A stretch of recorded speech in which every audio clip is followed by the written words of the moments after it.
Welcome in, everyone. How's everybody doing? Welcome to Adventures by D. I'm Dave, and this is... I'm Dean. That's right. This is Dean, and we're going to talk about Boba Fett. I'm going to give everybody a chance to join. Thanks for joining on a Saturday, February 5th, Dean.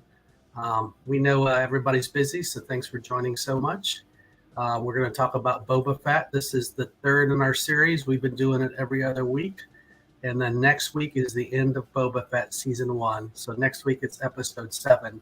So we are coming back next Saturday at noon Eastern to wrap it all up. We're going to have at least Dawn on from Hitchhiking Bones, and maybe Will too. So check back for that next week at the same bat time, same bat channel. So thanks for joining. We're Adventures by D. We're a family-friendly vlogging channel out of the Atlanta, Georgia area. We cover mainly theme parks. We also do events like Groundhog Day. So if you missed our Groundhog Day, we had a really great turnout for that. So make sure and check out our Groundhog Day and see what General Beauregard Lee, our Georgia groundhog, see what he predicted. I won't ruin it for you, but you can catch the stream, the replay of the stream on our channel. So the URL's streaming along, or just check out our channel and make sure you set those notifications. We do go live a lot on location, in addition to at home. So hit that bell if you're subscribed to make sure you know when we go live. Alrighty. What else we want to say to Dean? Happy Saturday. Happy Saturday. Welcome to the weekend. That's right. Welcome to the weekend. I hope everybody's enjoying Boba Fett. And between episode 5 and 6, do not worry. Dean's going to have his Funko collectible break. So we will work that in. So plenty this week. Yeah, there's plenty to talk about. And I think that's one of the themes before we start diving into episode 5. I think when we left this last stream, we were talking with Rob from Disney Connections, and we were talking about there weren't really any water cooler moments so far yet in the series. Episode 2 was kind of good. 1, 3, and 4 were and it hurt my heart to say some of those episodes are kind of boring. But boy, oh boy, do we have stuff to talk about this week. So exciting for episode 5 and 6. But at a higher level, Dean, before we jump in, what did you think? Just the 5 and 6, has it made up for 1, 2, 3, and 4 in your opinion? Yeah, I mean, I don't think 1, 2, 3, and 4 were that bad. I don't know if they had to make up for it, but they certainly improved. I don't know, the show in general, I would say. Just really, really great stuff. So welcome in, Disney Connections. Thanks for joining. Make sure you check out Rob and Mel's channel. They're on our featured channel list on our page. So they do a great job. And Rob's on here often talking about Disney, talking about Star Wars as well. Yeah, there are a few to talk about. I mean, there are so many. It's hard to not to jump to 6. But we're going to stay on episode 5. So episode 5 was called, I'm going to start sharing my screen here and bring us up in the corner. So episode 5 was called Return of the Mandalorian. Who'd have thunk, right? Who saw that coming? I mean, they ended 4 with the little Mandalorian, I don't know, whistle is not the right word, but tone. And so we thought it was coming. And lo and behold, episode 5 starts with the Mandalorian coming into like a meat packing house. Correct, Dean? Yeah, I mean, they really didn't hold their punches with this episode. They teased the Mandalorian in the last episode, and they sure gave him to us the next one. Yeah, but he enters a meat packing plant, I suppose you could call it. And he's looking for Cabo Baez, just his bounty. He's returned to bounty hunting work after, giving Grogu to Luke. And, we see him complete his bounty with that awesome fight montage. I mean, probably one of the best fights we've seen so far. I thought there was much competition besides the train, but yeah, you get to see him use the Darksaber for the first time. I mean, that was awesome. But obviously, he's no Jedi. He's inexperienced with such elegant weapons. So he gets his bounty, and he's really using it for information. And he learns where his his family has gone, and he finds the armor in Paz Vizsla, who make a surprising return after not knowing their fate, or at least Paz Vizsla's fate, after season 1, chapter 3 of The Mandalorian. it's good that they're both alive, I would say. So, the armor gives him a bit of a lesson on his Darksaber skills. She's obviously quite experienced with stuff like this. And eventually, Paz Vizsla actually challenges Mando to the Darksaber. And although Mando ends up winning, it was not an easy fight. So I'm going to give you a little breakdown here, some stuff that I noticed up to this point. So first of all, we get a better look at the Klatooinians, which is like the species of people that show up at the beginning of the episode in the meatpacking plant. There's also one of the crime families that Boba Fett was trying to collaborate with in the previous episode, episode 4. We get to see a bunch of different species from Star Wars. The Ishi-Tib. There's a bunch of random ones from the original trilogy they like to bring back every now and again. And let's see, we get to see Mandoa be spoken on first time on screen. It's the armor is saying 1, 2, 3, 4, but in the Mandalorian language, which is definitely very special. Because I'm pretty sure it's the first time we've ever heard it spoken. That's when she's training the Mandalorian, and then we get to see some more of the dogmatic idealism of the armor and like her, I don't know, I guess cult of Mandalorians and kind of their ideas. We get to see the Night of 1,000 Tears, which is awesome. Moff Gideon mentioned that in the Mandalorian season 1, and it's just kind of been a thing since the Clone Wars that we just understood it was a big tragedy, but we finally got to see this epic event of destructress proportions, if that's a word. But yeah, no, Mandalore got annihilated. So yeah, we get to see a little mention of Bo-Katan, not a surprise there.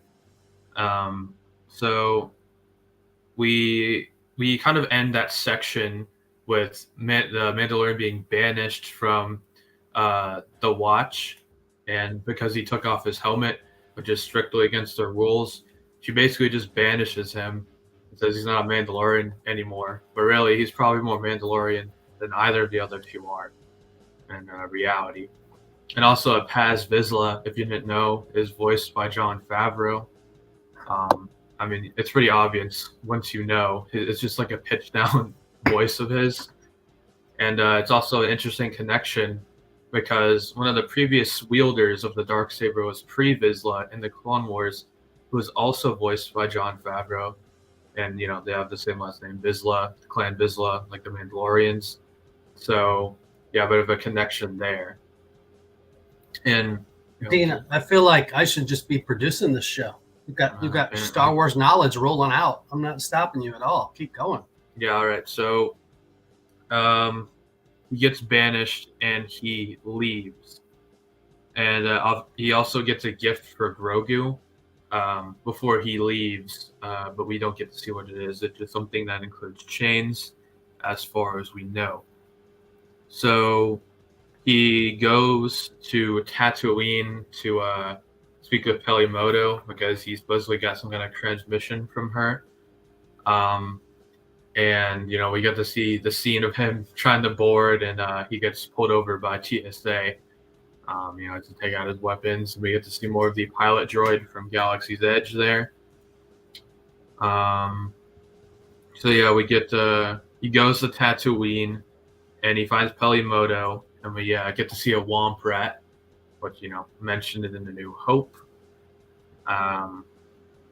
So we kind of see our new replacement for the Razor Crest after its tragic destruction in season 2 of The Mandalorian, which is a N1 starfighter, from the Phantom Menace, bringing back a classic. I mean, the last half of episode 5 is kind of just a love letter to the Phantom Menace, which is always good to see. Attack of the Clones has had its time to shine, but now Phantom Menace gets a little something. So basically, we see him kind of, with Peli Motto, they're kind of building up the starfighter to be something kind of greater. It's like the antithesis of the Razor Crest, it's pretty much the exact opposite. Instead of being this large, clunky gunship that you can carry stuff in, it's a small, extremely fast starfighter, which has no storage room. So it'll be interesting to see how he uses it in the future, because we really only see him fly it around. But I'm interested to see if he what he can do with this now that he has it instead of a larger ship. Dean, I have to have my first cup of coffee before I can use the word antithesis. Oh, But good job working that in. yeah, no, I'm using my English knowledge. Very, very nice. Best of So, directed by Bryce Dallas Howard from Jurassic World fame. That's right. Ron Howard's daughter. She did a great job putting. Basically, to me, it seemed like another Mando episode, which I'm okay with. I was expecting Mando to come back, obviously, but not in a full episode, which is pretty much, to me, that's kind of what I thought it was. Also, a big fan of Amy Sedaris, so I'd like to see her and her pit droids. What's her character's name again, Dean? Pelimoto. Yeah, love Amy Sedaris, so it was good to see her, and she always adds some comic relief with the pit droids. Yeah, and it's also interesting. I remember seeing like a really long time ago, like right after the show was announced, like probably after it finished filming, not after it was announced, but people were kind of saying that was like the Mandalorian season 2.5, which I didn't really understand until we got to this far, and then it kind of all made sense, because really this show is kind of just a spin-off from the Mandalorian, right? I mean, at this point, Boba Fett is absolutely teaser. Rob. Yeah, Boba Fett, I mean, he's kind of just a Mandalorian side character because he was dead and they brought him back. So he's kind of became this role now. And so they gave him his own spin-off show because he's such a beloved character. But I mean, really, it's all kind of revolving around the Mandalorian now, which is kind of interesting to think about. And yeah, I guess I understand why it's Mandalorian season 2.5 now. So yeah, and Bryce Dallas Howard, she also directed season 2, episode 3 of The Mandalorian, the one with Bo-Katan. So it's not a surprise seeing her mentioned here either. It makes sense. Yeah, so basically, I thought it was a great Mando episode, which is, again, nothing wrong with that. But here's one question, Dean, or for the chat. The dark saber, the armorer kept saying Mando was so heavy, and she implied he wasn't using it correctly because it was so heavy to him. So what would make it less heavy, or how is he supposed to be using it? That part I didn't understand. Well, it's part of the lineage of the dark saber. Basically, the Mandalorian doesn't think he's worthy to wield this weapon. That's part of it. His thoughts pondering on Grogu is another part of it. I think she says he's distracted, or if they don't say that, that's just kind of implied. I mean, Force users need to keep their mind clear, even though, not all Mandalorians are Force users. Sorry about that. Go ahead. Not all of them are Force users. They can still wield this weapon. It's an important part of their culture, I guess. We see in Rebels, there's a very important part about this where Sabine wields the Darksaber, and the same thing happens to her where it feels very heavy. With training from Kanan, she eventually kind of bonds with it and understands how to use it better. It's more of like an unspoken bond, I guess, which the Mandalorian doesn't have, because he's like seeking. He doesn't necessarily want it that badly because he didn't understand it, and even in the first place, when he got it from Moff Gideon, he just wanted Grogu. He didn't want the Darksaber. He just took it. So Moff Gideon was unarmed. But that ended up getting him a one-way ticket to being the ruler of Mandalore, sort of. But yeah, it's mainly that he just didn't want it, or at least as far as we know, and he's too focused on Grogu to care about the Darksaber. It's not his priority. Yeah, I mean, after they build N1 Starfighter, oh yeah, also the rod the Jawas get from for the N1 Starfighter is the same one from the trash compactor in The New Hope. It's just kind of a fun callback, You get to see more R5, their New Hope character. He doesn't really do anything except curse out Mando. But it's always great to see minor characters. One of my favorite parts of Star Wars. But yeah, we get like more Phantom Menace fan service. We get to see him flying it through Beggar's Canyon, past the old pod racing ramp, where Anakin pod raced so long ago. And an interesting part of this episode, which kind of tipped me off for something. Yeah, it's sad he had it melted, but he has the Darksaber now, so I don't know. Who needs the Beskar staff when you have the Darksaber? Come on. Yeah, and he made chainmail for Grogu too, so it's not all bad. Oh, I guess we should have said about 15 minutes ago there are going to be spoilers. Just a small step I forgot. Oh, yeah. So we don't want you to leave the stream, but if you haven't seen at least 6 now, pause it, go watch 6, and come back to the stream. I mean, 6 is the important one, really. I thought 5 was pretty good too, but keep going. You're on a roll. I'm going to call you Butter because you're on a roll, Dean. Oh, thank you. Keep going. Yeah, so we kind of see him speeding around in his new starfighter, kind of appreciating its immense speed. But he gets pulled over in classic Star Wars comedy fashion by Carson and the new Lieutenant Reed, the X-Wing pilots of the New Republic. Obviously, we've seen Carson before in The Mandalorian. He stayed the Mandalorian on Motto Crest from the Ice Spiders. Seen with Dave Filoni, aka Trapper Wolf. Now he has a new lieutenant named Lieutenant Reed, and it's kind of important to note that Lieutenant Reed was the guy that was the double for Luke Skywalker in The Mandalorian season 2. So it's great to see him, get a bit of a fun cameo here, and it kind of tipped me off on what was going to happen in the next episode. If I'm just going to say, obviously, Luke Skywalker shows up. What? I did not see that coming. Whoa, mic drop. But yeah. So let's not get to 6 yet. Let's stay on 5. Just a little foreshadowing that his former stunt double showed up in this episode, which is kind of an obvious hint that he was going to show up soon. He's not even, they didn't even use him for Luke, but I don't know. I just thought it was interesting. But yeah, he basically returns, and Fennec comes to hire him, and the episode ends with him saying that he was going to go see Grogu. So that's kind of a long rundown of episode 5. Comprehensive, but great job, Dean. So 51 minutes. So I've been in past streams complaining about why are some of these episodes 30 minutes. So this one was 51 minutes, and the next one actually we're going to talk about here in a second is 46. Welcome in, Jonathan. He's one of our awesome A-team moderators. So thanks for joining, Jonathan, and happy weekend, happy Saturday, everybody. We are Adventures by D. If you're joining on that replay, let us know that you're joining on the replay. And if you're enjoying Star Wars content, give us a thumbs up. And if you're new, consider subscribing. And if you have subscribed and you're new, welcome in. We did the Groundhog Day out, the Georgia Groundhog Day from Dosset Trails Nature Center, and we had a good turnout. We had over 300 people watching on Groundhog Day morning.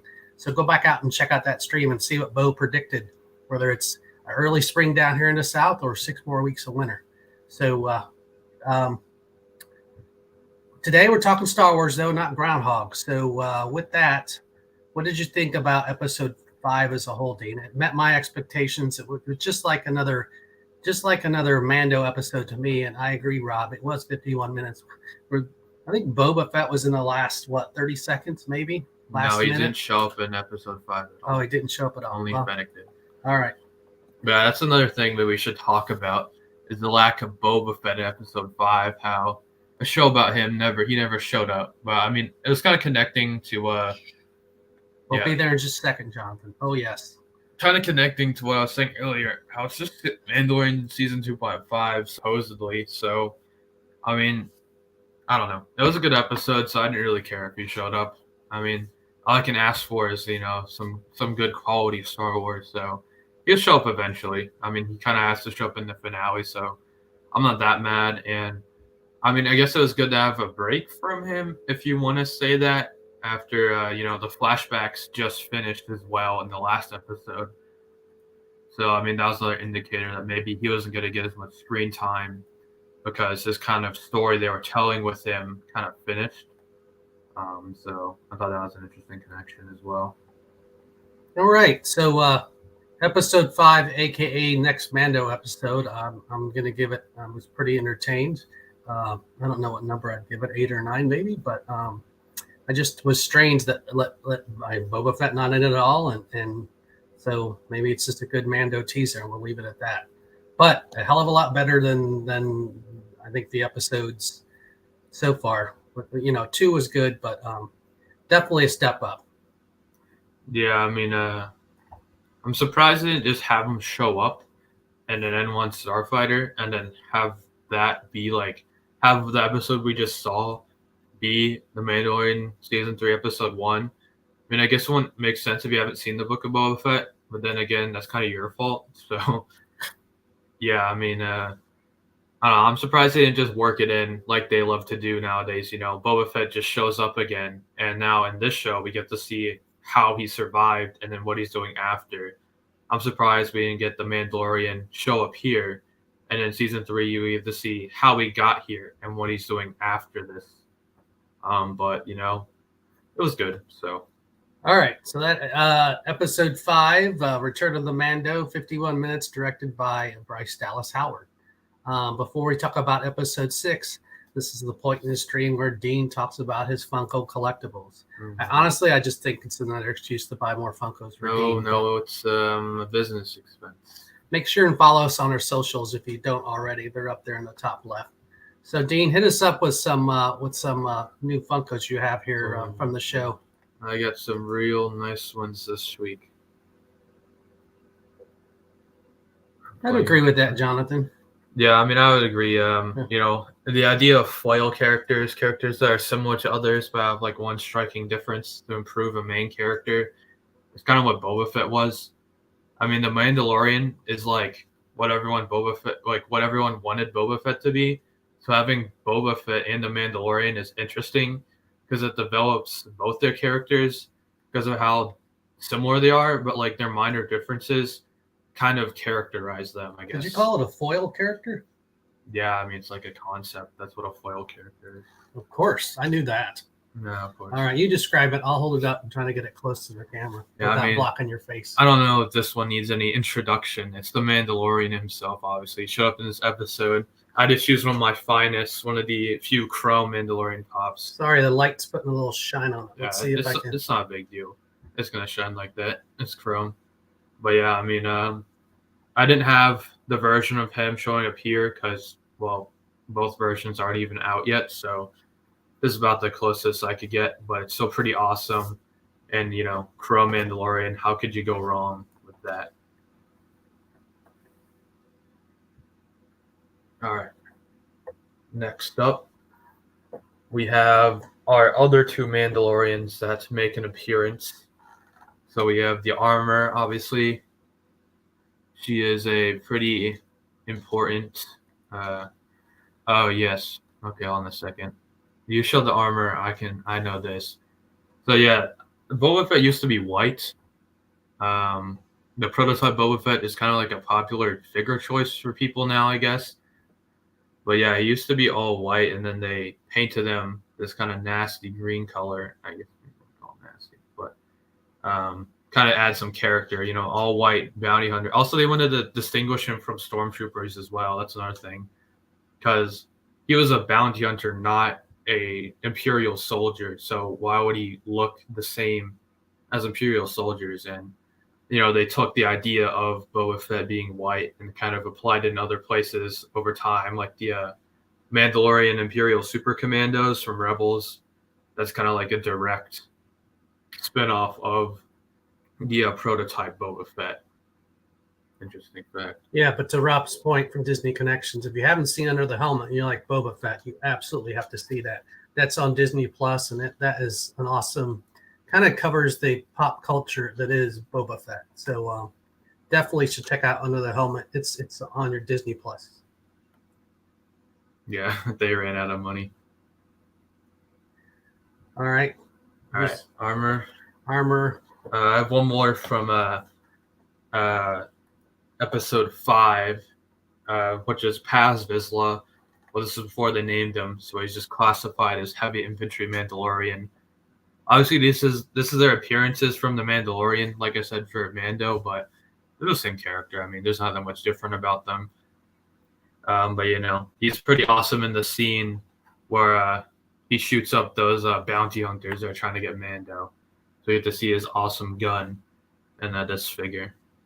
It looks like he could do a lot of welding as is. Yeah, he gets his work done. Yeah. All right. I'm doing my best, Vanna. I feel like we should go two camera like Rob and put the GoPro put it on the Lazy Susan and spin those things around. All right, now let's see here.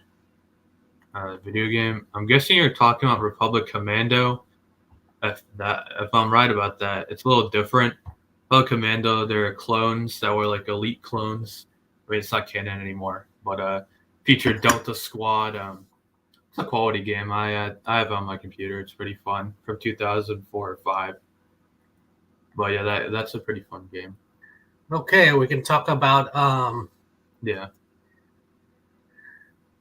talking about episode 6 now.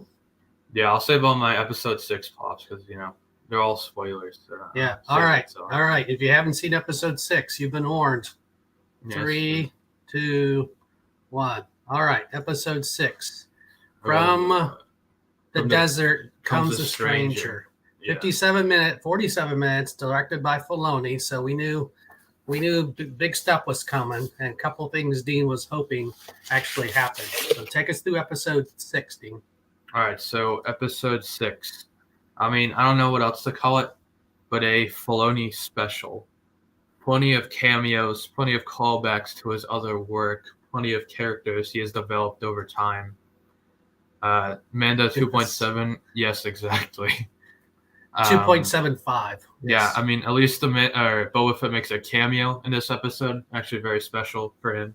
But yeah, I mean, there's so much to say about this episode. So many characters that just show up, and I was expecting most of them. I said them on past streams, but I'll just kind of go over the episode. So we start with the return of Cobb Vanth. From Mandalorian season 2, episode 1, where he fights the Krayt Dragon with Mando, and he was one of the previous owners of Boba Fett's armor. So he has a bit of a shootout with some pikes. He easily defeats 3 of them, just against one of himself. Not a fan of crime, as he is the marshal, of course. But he takes care of those pikes. He sends that last one to go and tell the pikes, get out of Mos Pelgo. I don't want you here. And we got to see some of his principle and morals, how he tells the pike to leave the spice there that they were trading, but instead of selling the spice, which could easily make him a lot of money, he dumps it out. It kind of shows his character, that he's a man of principle. He's not in it for the money. So we get to see the Mandalorian after that kind of cold open. The Mandalorian is going to see Grogu on what is assumedly the same Jedi Temple planet as the one in the Last Jedi flashbacks. We don't really know what planet it is, or if it's even the same at all. But yeah. But I agree, Disney connections. But we get to see R2-D2, right off the bat. He's signaling the Mandalorian. Mandalorian's kind of coming to check out how Grogu's doing. We get to see R2-D2's ant colony build a temple for a Jedi. Yeah, what were those things? They were like mechanical ants. Yeah, so basically they're like new. They're new, I'm pretty sure. They're like these ant workers, and I'm pretty sure they're all painted white and blue, which leads me to believe it's like an ant colony, and it's being controlled by R2-D2 because they're all the same colors as him, and he literally tells one what to do. So maybe R2-D2 is like the ant queen, perhaps. They built a bench for Mando. And they built a bench, which is incredible. Mandalorian falls asleep, and we get to see Grogu and Luke training, and boy, does Luke look good. I mean, I told this guy this, but after the end of the Mandalorian season 2, where we get to see Luke, obviously some people had some issues with the CGI deepfake stuff they did. So they hired a guy off of YouTube that like did it better than them. And so, yeah, it looks really good now. I mean, you can stare at it the whole time. And at least the first watch through, I couldn't really tell anything was wrong. Like, if you told me that was a real person, I would have believed you at least the first time watching it. I mean, you're just kind of glued to his face, like, whoa, like, what am I looking at here? Is this real? So, yeah, that's awesome. We get to see Grogu's love of eating frogs come back, as we got to see him do in the Sanctuary episode. Kind of an iconic Grogu moment. So, obviously Luke and Baby Yoda training is a direct parallel to Yoda and Luke training. I mean, obviously Luke gives him some of the same advice that Yoda gave him in Empire Strikes Back. He's kind of regurgitating that advice, and some of the actions he does are similar. Yeah, they recorded all this stuff back in the 80s, just for the archival footage, just in case. Really incredible stuff being prepared for the future. But yeah, like he was running through with Baby Yoda on his back. That was very, very Empire Strikes Back-esque. Yeah, and he even does the same flip as well. For like what he does in the Empire Strikes Back, he does a flip. So let me think here. We get another kind of X-wing moment as well, where Baby Yoda lifts one frog, but Luke lifts all the frogs. Kind of a parallel to Yoda lifting the X-wing when Luke could barely move it. There is no try, do or do not.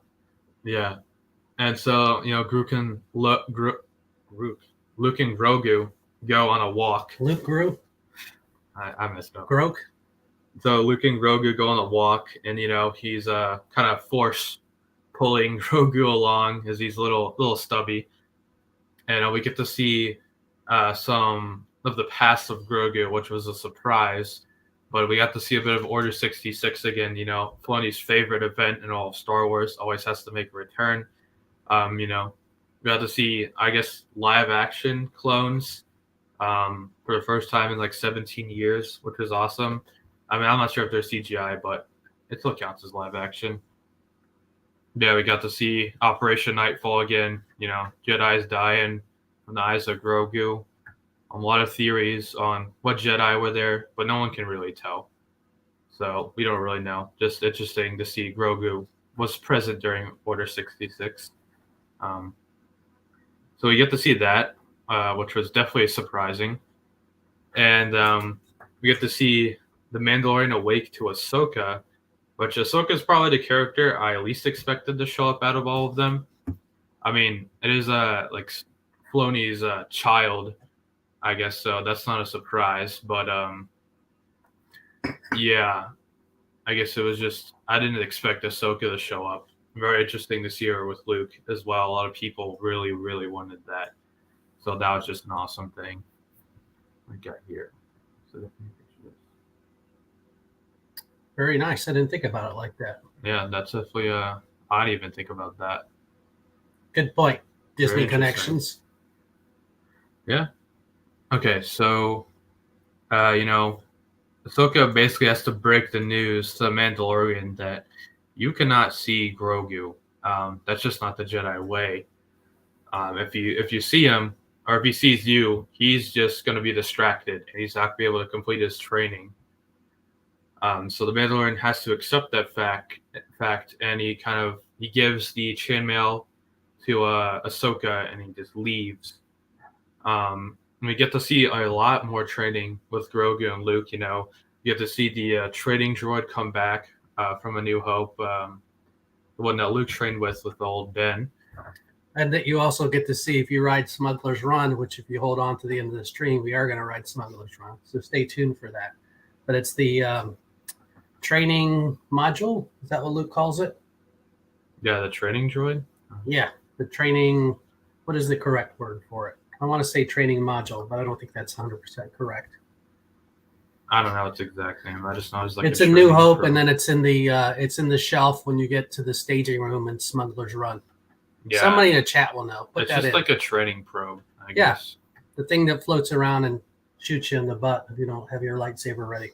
Yeah. So we get to see it shoot at Grogu, but we get to see some what is John that for us here?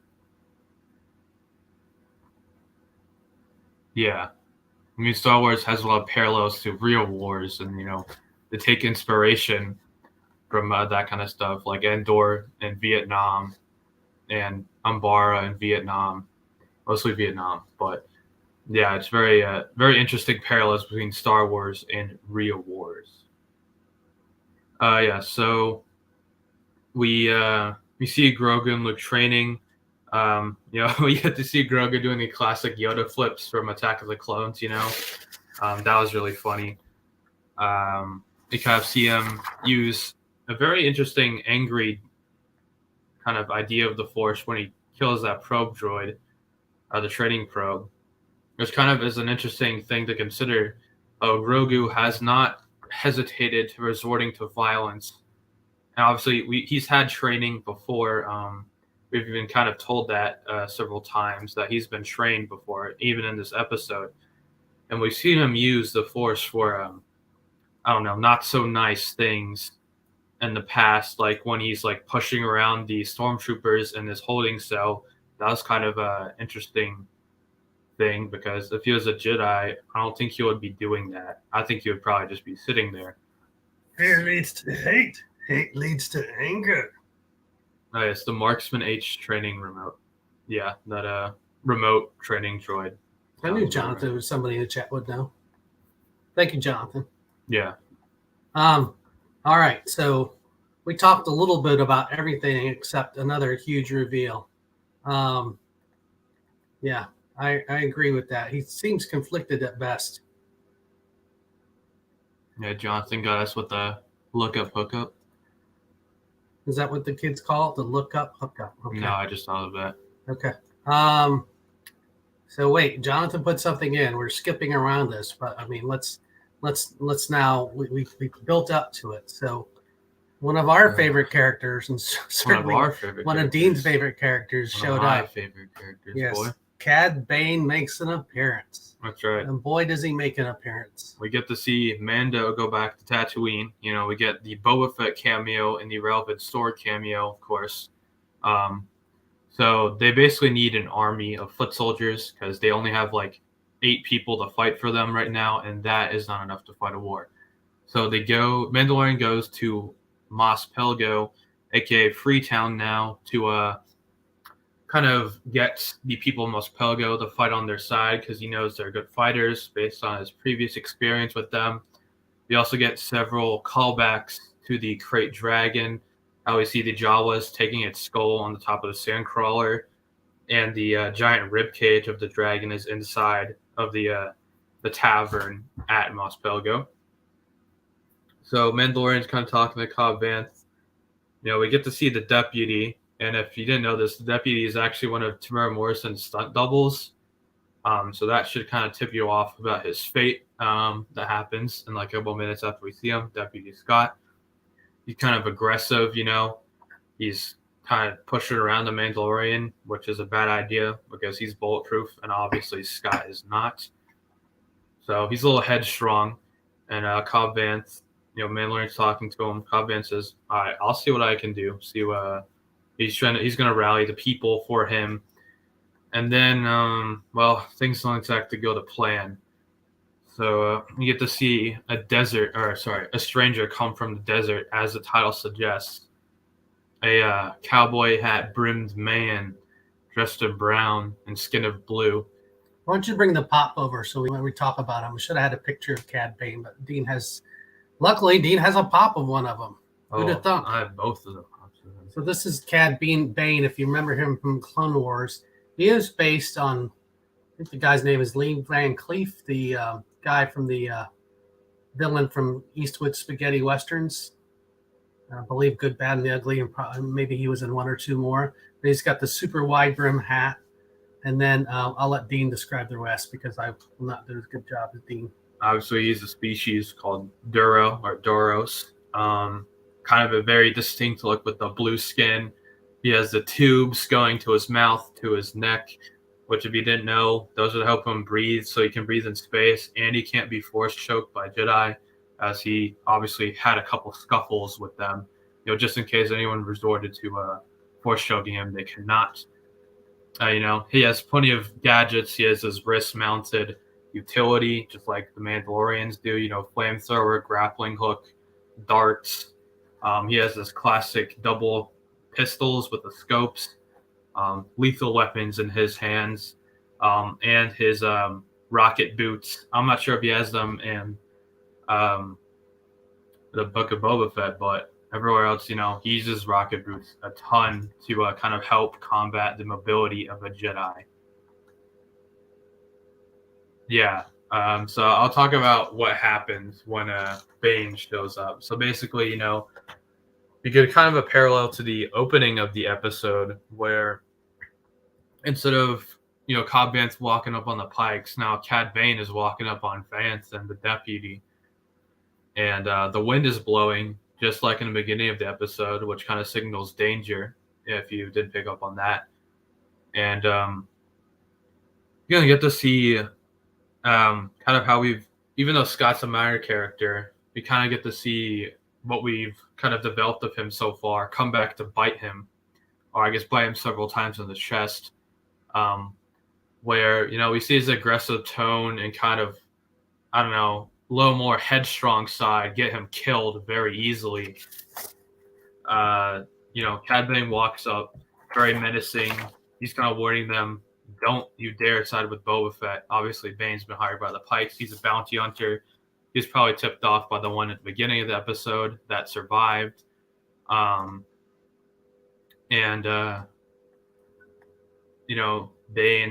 they have a bit of a standoff. Deputy comes out even against Cobb Vanth's warnings that he shouldn't, because Vanth knows what's about to happen. Deputy isn't going to take orders, and that gets him killed, and Vanth is shot in the shoulder, and he's probably not dead. So I guess the deputy did save Vanth's life, but kind of sacrificed his own, unbeknownst to him. And we just get an awesome Cad Bane moment. No one can out-gunsling Cad Bane. That's like one of his things, is that he is a gunslinger. Plenty of times before in the Clone Wars and the Bad Batch, we see him never lose a gun draw every time he's in one. Against Hunter, he easily wins. Against was it Bolga, that one random bounty hunter in the Clone Wars? He kills him for his hat. But yeah, Cad Bane never loses a draw. Now, we've established, though, in the Mando that Cobb Vanth is pretty quick on the draw himself. That's right. In the earlier part of the episode, we see him outdraw 3 people, which is kind of supporting how powerful or skilled Cad Bane is by outdrawing the person we just saw outdraw 3 other people. Now, Cad Bane outdrew 2 gunslingers. So, yeah. I think Dean needs his own Star Wars show. I guess that's what this is, isn't it? It is it now, but you're doing such a great job. I think Disney Connections has a good point. I'm just dead weight. I'm just producing here, hitting buttons. Yeah, you're the anchor. I don't know. You're the value add for this one, but good job, Dean. Run with it. Yeah, basically we see the Bane shootout. Not really. The fate of what's going to happen next is kind of left up, but the Weequay bartender has that look in his eyes. He's like, all right, I'm not having it with the Pikes. We're going to fight. And he's kind of like a second in command after both the people in command are shot. So it's also nice to see Corey Burton come back to voice Bane. The voice is a big part of Cad Bane. Obviously, Corey Burton, Clone Wars voice actor. We knew him previously. He voices Bane, that nice grizzled voice. Obviously, Bane looks a little strange in live action, but he is really scary. And you know what? He's kind of modeled after the Duros that appear in the New Hope Cantina. I'm going to say what makes Star Wars great is I think every one of their villains has a unique but awesome voice. When I think back to Kylo Ren, Darth Maul, Darth Vader, of course, I can't think of a really good villain in the Star Wars series or the animated stuff that doesn't have a great voice. I think that's a big part of it. But I loved seeing Cad Bane again. I guess that's actually kind of true. I didn't think about that. Dooku, Christopher Lee voice, excellent. Ventress, menacing. Maul, very scary. Bane, kind of grizzled. Grievous, very very unique voice. You can't have anyone else like Grievous. So yeah, that's kind of a good point actually. So I think they need the background on Cad Bane. Dean kind of grew up as a small child in the Clone Wars, and Cad Bane would come out, and I would call him bad name, and then little Dean would get kind of miffed at me when I did that. So we have a lot of history here in our household with Cad Bane, so that's part of it. Cad Bane has always been a personal favorite. I mean, he's probably my second favorite behind Captain Rex, I would say. So he's my favorite villain, I guess. But yeah, it's also interesting. Another aspect of Bane is that he has a rivalry with both Fennec and Boba Fett in the past. Obviously, when he came back about a year ago for the Bad Batch, which was great to see him in like 6 years since he's been on screen. He has a duel with Fennec, which he ultimately loses. So obviously he's not going to be a fan of Fennec. And then he canceled Boba Fett Clone Wars Season 7 arc. Him and Boba Fett were supposed to have a gun draw where he does lose, sort of. I mean, they both kind of hit their targets, but Bane does not have a Beskar helmet like Boba Fett. So Bane was supposed to die there. But now he comes back in the Bad Batch with the metal plate in his head. So it's implied that the duel still happened. It's just that Cad Bane did not die. So yeah, both these characters both have rivalries against Bane. So it makes him an excellent villain. In addition to that, the Pikes aren't like a threat, really. I mean, we've kind of seen them losing every single time they show up. But in this episode, they hire Bane, which is a terrifying bounty hunter. So that kind of gives more credit to their name. It improves on the finale, I would say. And yeah, this episode kind of ends with the Pikes going and Untouchables beginning in the sanctuary with the old suitcase bomb. They leave it in there, walk out, whole place explodes. Who dies? I don't know.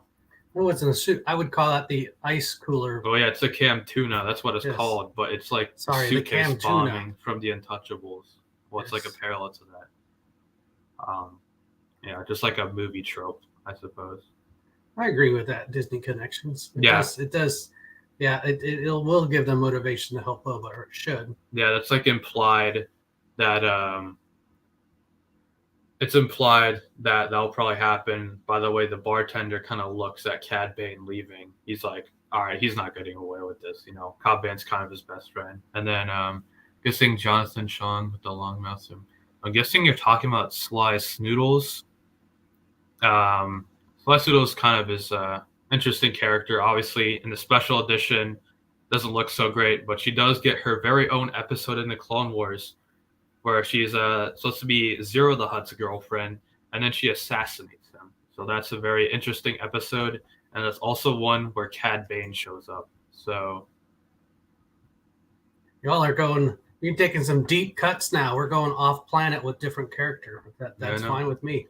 I mean, Cad Bane, he dueled 2 Jedi and got away with it. So, all right. So we're through 7 episodes. One more episode left. Dean, what is your prediction for the big Boba Fett finale on Wednesday? So like I said before, I think we're getting a Boba Fett versus Fennec and Boba moment for sure. They have established rivalries already. So there's something has to happen. Boba there. Versus who? Bane. And I guess Boba and Fennec versus Bane. Cad Bane, okay. Yeah. Hey, Rob, can you explain what you mean that character is not seen in this scene? No, he's saying knit lips noodle, whatever you call it. Sliced noodles? Sliced noodles. I think he's saying, if I understand, Rob, that she wasn't in that scene where the ice cooler bomb blew up. Oh yeah, she wasn't. She's she was in Jabba's palace, not in the sanctuary. Sanctuary has like there's Max Rebo, so we don't know. Yeah, the singer. Oh, I'm guessing they mean sliced noodles. I'm kind of confused, but yeah, I guess another thing to bring up in the Cantina bombing or the sanctuary bombing is that Max Rebo was nowhere to be seen. And, people love Max Rebo, and he survived the explosion of the skiff from the Return of the Jedi. He returned to this series, and we don't see him. on screen, so he might have survived again. That man gets away with everything. Do not tell me Max Rebo is a bad person, blue elephant, whatever he is.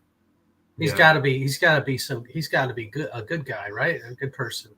No, I mean, he's a musician, so you never know. Oh, you're talking about Max Rebo. Yeah, okay. Wait, So what do you have against musicians? Nothing. Keep going. Yeah. So Cad Bane, after Jango Fett died, he's basically the best bounty hunter. I mean, nowadays, I don't know. He's probably like 80-something because he's like 50 in the Clone Wars, but I'm sure he doesn't have too much rust on him. A short time for Grogu is a lifetime for somebody else. Yeah, but he's also a Duro, so I don't know how long Duros live. So maybe, 80 is like halfway in life. Yeah, I think Max Rebo should get his own series. I think. Why isn't Max Rebo in Oga's Cantina in Batuu? I mean, come on now. That would be pretty cool. That would be awesome. But yeah, now Cad Bane's shown to go toe-to-toe with Jedis like Jango Fett. Killed several, won many duels. Yeah. All right. So, did we get to your prediction for episode 7? Cad Bane against Fennec Shan and Boba?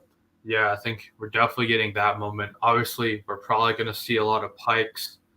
I think if there's another character I was going to show up, it would probably be either like one of the Empire Strikes Back bounty hunters, mainly Bosk or Dengar, or Han Solo. I don't know who else would show up. What? Are you predicting a Han Solo cameo? I mean, it's definitely possible. I mean, they have the guy for Luke. Why can't they have a guy for Harrison Ford? February 5th, almost 1 p.m. Eastern. Dean is predicting another mind-blowing cameo of Han Solo. Yeah, I mean, I wouldn't be surprised. I mean, it makes plenty of sense. Han Solo and Boba Fett, obviously rivalry. What about Kenobi? Does he work in the timeline or not? Because his series should be coming out at some point. No? All right. I'll take that as a no. He's been dead since A New Hope. Okay. I knew that. I was just testing you. Yeah. And then there's Grogu's decision that we're left with after the Sanctuary bombing. Which one is he picking, do you think? Does he pick Yoda's lightsaber or the chainmail shirt? I don't really know. I'm going to go with the chainmail shirt because that works a lot better with Mando than just putting him in the Jedi training. And I don't think he's in the series if he's just learning how to be a Jedi with the other younglings. But I don't know for sure. Yeah, I mean, it's not impossible for Han to show up for Chewie. What do you all think, Jonathan and Rob? Do you think he chooses the armor, the chainmail, or do you think he chooses the Jedi, the Yoda saber? Yeah, I don't know. It's also interesting to see Yoda's saber because it was supposed to be destroyed in like a comic where, Yoda loses his saber in the fight against Palpatine in Revenge of the Sith, and they supposedly burn it, but it's somehow back. So either, he probably had several, and he probably had one with him on Dagobah when he died, so we probably took that with him. So that was just kind of an interesting factoid. Yeah, we're kind of left with a bunch of cliffhangers this episode of what will Grogu choose, who will show up next episode, because we had so many cameos this episode. What will the war look like? Kind of stuff like that. Who will the Mos Pogo people, what will they choose to do? So we have a lot of things to kind of go together for the finale. Just hopefully it's a long episode because they have to cover a lot of ground. And just the one finale episode with Boba Fett not showing up for 2 episodes, basically. I'm very interested to see how they kind of end this, because I think it's definitely possible for the end to be a disaster, as much as I would not like it to. It's possible. Also, Robert Rodriguez is directing a finale, I'm pretty sure. His track record so far is not going amazing for him. So now, to be fair, the Mandos weren't in his episodes, so yeah, I mean, I don't know. I'm just interested to see how he pulls it off. Will he be able to do it? What are your all's thoughts? I'll give Dean a chance to take a breath. Has Boba Fett, Book of Boba Fett met your expectations 6 episodes in and one more to go? What do you all think? What would you like to see? While you're thinking about that, you can put your answers in the chat. We're going to start wrapping up a little bit. Yeah, I just have a couple more pops to show. And then okay. While they're thinking about that, why don't you go ahead and show your pops, Dean? Yeah, so I guess we can show the Bane one again, just for clarity. This is the Clone Wars version. There's also a Bad Batch version. They look different, but this is the closest one. Also very valuable now. Good luck getting your hands on it. That's all I want to say if you want to own this fella. He is quite expensive now. Yeah, I keep trying to get the glare off the light. It's just not a big deal. Nice detail on Cad Bane. Yeah, pretty solid pop. This is actually the first official Clone Wars figure to come out for the Clone Wars line. This came out before any of the normal characters like Ahsoka or Clone Wars, Obi-Wan or Anakin. Thanks, Rob. Appreciate you joining. Have a great Saturday. Let's see. Jonathan thinks there'll be a cliffhanger and sort of tie into season 3 of, I'm guessing he means Mando. Yeah, I mean, obviously episode 6 probably directly ties in with Ahsoka for sure. Obviously, I don't think it ties in with Kenobi or Andor because that's way before this. But for sure, they're setting up Ahsoka and Mandalorian season 3 big time, kind of like how the Mandalorian set up for these shows to happen. And will there be a Book of Boba Fett season 2? I would like there to be. Oh, there's going to be. Are you kidding? I think there's no way there's not. Yeah, true. And then this is one of my newer ones, Luke Skywalker with Grogu. This is the one from Mando season 2, but definitely still applies here with Grogu. Very popular pop right now. Plenty of people are getting this in. So if you want one, that should not be very hard to get right now. Next up, we have Mandalorian Ahsoka. She's in a bit of an action pose, but, another one from the Mandalorian, so pretty close to her current appearance. They have Rosario Dawson, the actress that's doing Ahsoka. They have it pretty much spot on, her makeup, which is a big part of it, and her, what do they call those things? Her Deleku? Yes. They have the outfit really. She looks really good as Ahsoka, is what I'm trying to say. I think. Yeah, I agree. And then in my last one, I have a bit of a Grogu one. Welcome back, Rob. Now, how many different variations are this? So I've seen this pop, I feel like, in 100 variation. Like Grogu's left ear is raised. Grogu's right ear is raised. Grogu's hand is shut. Now it's open. And this is for Amazon. And this is for FYE. And this is for Hot Topic. Yeah, they definitely milked Grogu. I think there's 12, I'm pretty sure. I own 5. But yeah, a lot of them are very similar. This is the newest one, though. I mean, you can still order on Amazon if you want. It'll come with Prime. But yeah, they definitely milked the Grogu market, and they'll do it again for this show. I mean, they haven't announced any other figures for the show except the original 2 that came out before. Yeah, the Macy's. I do have the one of the Macy's Parade versions. I think that one's they're like cool. Lounge flies. They're unlimited. The more people buy, the more versions they're gonna have. Yeah, I mean, he probably had to show up to the show. I mean, imagine how many more people are watching it because they know Grogu is in it. I mean, I wasn't really that upset that he showed up, and I mean, he got some really great development too, so I can't be angry. And we got more Luke Skywalker, but you were saying you didn't want him to show up because, he just showed up and would ruin it in the Mandalorian season 2. But you seem to forget that Luke isn't a commodity. He's the main character of Star Wars. Why should he be special, cameo, when he's the main character besides Anakin? I just want to make sure he shows up in a quality way. For those of us that were around for the original series, I don't have any problem with Luke Skywalker showing up with all the CGIs. And now the technology is so much better, you can't even tell it's not Mark Hamill. So as long as it's, done in a quality way, I love Rogue One.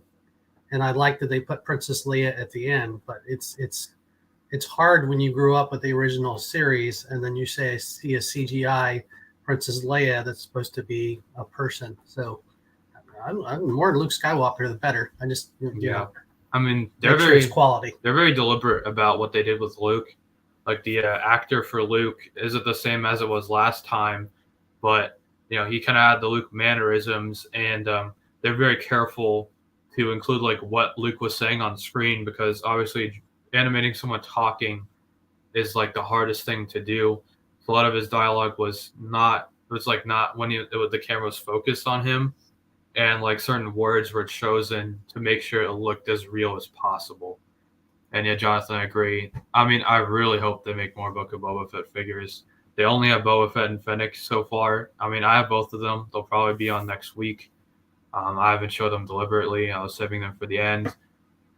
But yeah, they have not announced like any Book of Boba Fett figures besides the original kind of wave before it came out. So I kind of wish they would do it like Marvel, where they announce like every week, like 2 days or 1 day or 2 days after like an episode airs for a Marvel show, they'll kind of announce figures that tie in for that episode. That kind of keeps the ball rolling. You see an episode of What If, and it's like, oh wow, I really loved Spider-Man this episode. And 2 days later, it's like, okay, you can buy the Spider-Man figure. It comes out in 2 months. But now it's like, well, where are the figures? I'm waiting. So I don't know. I think that's just kind of interesting difference. And yeah. Did you say there was a pop you're actually waiting on? Well, none of them exist yet. So. All right. Dean, you are on. I mean, he's on fire this episode, isn't he? Let me tell. Yeah. Oh, thank you. Yeah, I mean the Jedi School story is very, very possible. I mean, I'd be surprised if they do it later rather than sooner. I would expect it sooner rather than later. I mean, plenty of stuff to tell, especially with Ben Solo. I mean, who wouldn't want to see Adam Driver? I sure would. So give us a big thumbs up if you enjoy this conversation around Boba Fett. We are going to be back next week to wrap it up. We're going to have Dawn on from Hitchhiking Bones, and maybe Will as well. We're going to wrap up all of Boba Fett. We're going to tell you what happened in season 7 and talk about the series as a whole. So looking forward to that. We'll see what happens in 7. I'm expecting all-out war with all these different factions. So we'll that'll be interesting. Give us a thumbs up if you enjoy this. Consider subscribing and hitting that notification bell so you know when we go live. We have a bunch of theme park content coming up. A lot of the parks here in the Georgia area are opening in March, and I'm sure we're going to get back down to Orlando at some point this year. So looking forward to that. If you're new, welcome. I know a lot of people joined after seeing the Groundhog Day live. So thank you for joining and being a new sub. And even if you don't like Star Wars, stick around because we're going to do a bunch of Back to Our Theme Park content as usual in March. We do have a special Valentine's Day vlog you're going to see, as well as we took a tour of the Brave Stadium, and we'll get that vlog out soon as well. You got a Smuggler's Run too. Yes, and we're going to leave you with the Smuggler's Run. So we rode this ride a few years ago, and it's an awesome ride. And, I mean, I think a lot of people have ridden it by now, but it's definitely something you want to do if you've never done it down in Batu, either east or west. I've actually ridden it in both Disney parks, and it never gets old to me. Let's see here. If I can work the buttons. Give me 1 second. Have a great rest of the weekend, too, if I didn't say that already. Hope everybody has a big Valentine's Day plans coming up. Let's see here. You want to just look it up? Yeah, I'll just look it up here. Go ahead and type it in. Thought I had it teed up. Here it is right here. So let me 3, 2, 1, skip the ads. Run it back for y'all. And then let's see here. Push the buttons. Share the screen. Oh, here, hold on a second. I think it's a Chrome tab, isn't it? Yeah. Share tab audio. So here we go. Smuggler's Run. It's about 5 minutes. And thanks for joining, everybody.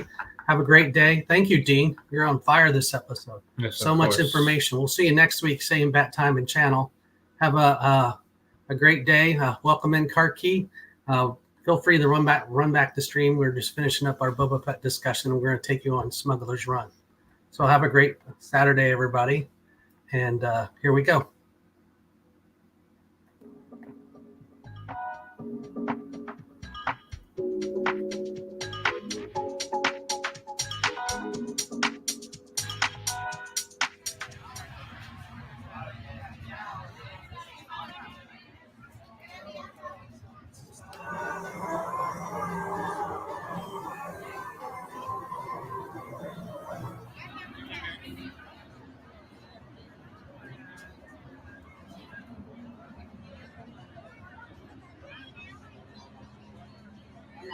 This is up.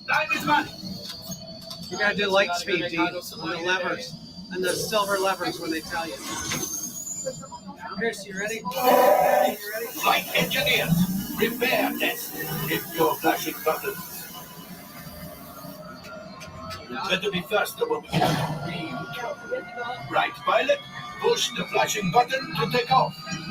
Pilot on the left, move your stick to fly right and left. I was just about to say that. Pilot on the right, pull back on the stick to fly out, and push forward to fly down.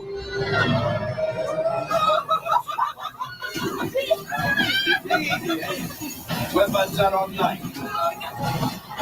Left pilot, hit the booster. Now let's go get that coaxial. Right pilot, make the jump to light speed. Light speed!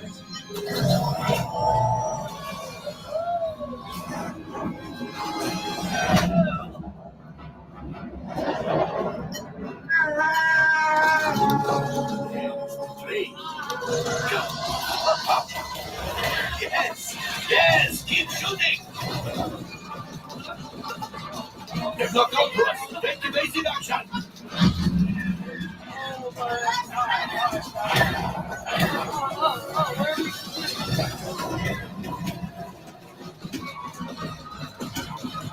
There it is. After that plane. Flight engineers, fire the cargo free. The pilot brakes. That could have been much worse. Okay, it's much worse.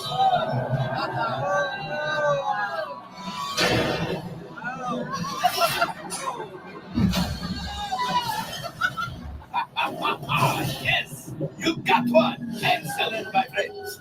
Now power up the ship. Well, I grab the coaxial. You see, just as I promised. Let's get another container of coaxial. Pilot, line up behind the train so we can harpoon that last car. Get behind the train. Runners, shoot the train. Engineers, reel us closer. The cargo is breaking free. Keep shooting.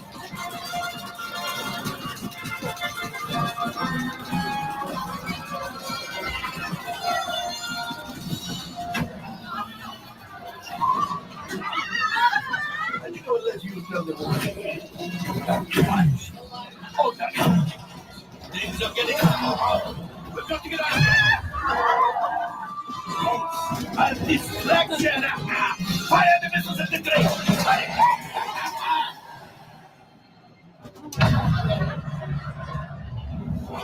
The Star Destroyer is collapsing!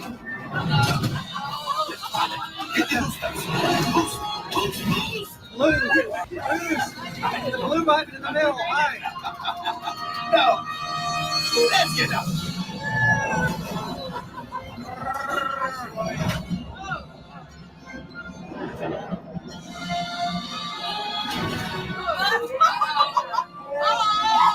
Yes, Chewie will pilot us. You retrieve one container of coaxial. This will greatly help the resistance.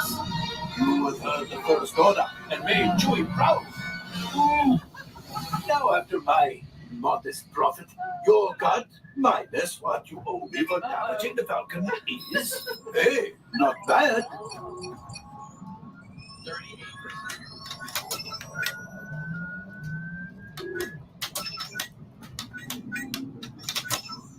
Law 5, damage report. Damage. There's nothing we missed, that's for sure. Hyperdrive leak. That is not too good. Multiple hull ruptures. Well, it could be worse. Life support failure. Okay, that's something. Yeah, I'm just going to cut you off there. It might be faster if you list the parts that were not damaged.